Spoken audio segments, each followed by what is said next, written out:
John Cockerill India Limited, JCIL. In fact इसका पहले नाम हुआ करता था सीएमआई एफपीई। तो कुछ ओनरशिप और हैंड्स चेंज हुए। बहुत पुरानी कंपनी है और थोड़ा नाम कम सुना जाता है, क्योंकि क्या होता है, एमएनसी कंपनीज में लिक्विडिटी कम रहती है मार्केट्स में, तो उसके बारे में कई बार डिस्कशन में नहीं आता है। इसलिए मैं भी कई बार जेम स्टॉक में नहीं दिया था, और जब मैंने रेकमेंड किया था उसके बाद बहुत इजीली टारगेट अचीव हुए थे।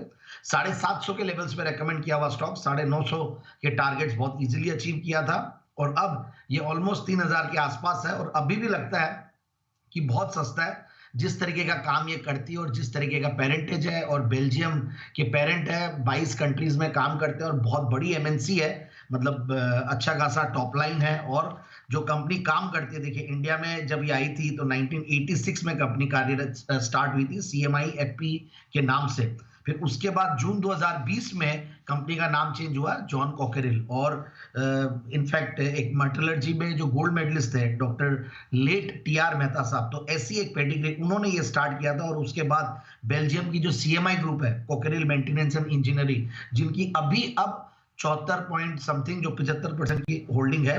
तो इस तरीके का एक पेरेंटेज है। और ये कंपनी काम क्या करती है पहले ये बता देता हूं।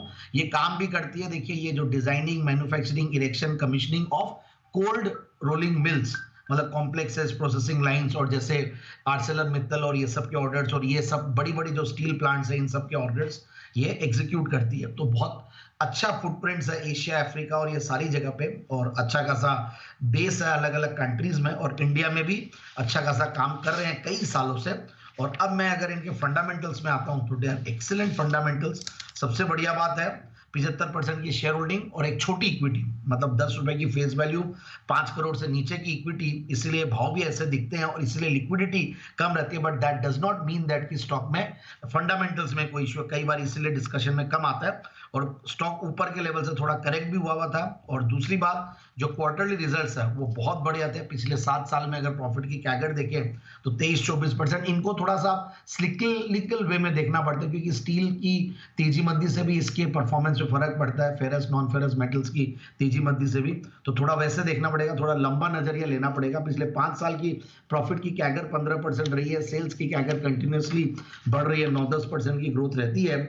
और सितंबर में अगर हम रिजल्ट्स देखते हैं तो सितंबर 2022 के रिजल्ट के सामने सितंबर के 2023 के जो सेल्स के फिगर है वो एक्स्ट्रा ऑर्डिनरी है। मतलब सिर्फ 42 करोड़ का टॉप लाइन था पिछले सितंबर में 2022 में, और 23 सितंबर में ऑलमोस्ट 200 करोड़ का टॉप लाइन, मतलब 5 गुना टॉप लाइन बढ़ा है। और पिछले सितंबर में ये लॉस में थी, और वहां से अब कंटिन्यूसली 4 क्वार्टर से अच्छे खासे प्रॉफिट्स पे आ गई है कंपनी। और अब देखिए सबसे बढ़िया बात है, टीटीएम बेसिस पे हाईएस्ट एवर प्रॉफिट्स पे कंपनी बैठी है, जो कि 32 करोड़ का पैट है। एक एमएनसी कंपनी, एक यूनिक बिजनेस मॉडल है, अलग टाइप का बिजनेस मॉडल है, और इतनी स्ट्रॉन्ग पेरेंटेज। तो मुझे लगता है कि ये स्टॉक को लेना चाहिए इन लेवल्स पे। और जो टारगेट्स है वो 3450 का पहला टारगेट है, और दूसरा टारगेट है 4000 का।